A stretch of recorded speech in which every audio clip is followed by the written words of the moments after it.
দেখো, এটা লিচু। লিচু মিষ্টি ফল। এতে ভিটামিন ও জল আছে। এটা খেলে শরীর তাজা থাকে। দেখো, এটা একটা তাল ফল।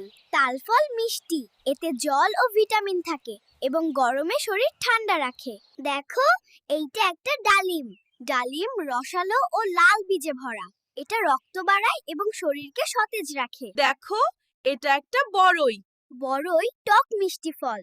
এতে ভিটামিন সি আছে, যা শরীরের জন্য ভালো। দেখো, এটা তরমুজ। তরমুজ রসালো আর মিষ্টি। এতে পানি বেশি থাকে, শরীর ঠান্ডা রাখে। দেখো, এইটা পেঁপে। পেঁপে মিষ্টি আর স্বাস্থ্যকর। এতে ভিটামিন এ আছে, যা চোখের জন্য ভালো। দেখো, এটা কামরাঙ্গা। কামরাঙ্গা টক মিষ্টি ফল। এতে ভিটামিন সি আছে, শরীরের জন্য উপকারী। দেখো, এইটা বেল। বেল ফল মিষ্টি ও স্বাস্থ্যকর। এতে ভিটামিন ও শক্তি আছে। দেখো, এইটা একটা ডালিম। ডালিম রসালো ও লাল বীজে ভরা। এটা রক্ত বাড়ায় এবং শরীরকে সতেজ রাখে।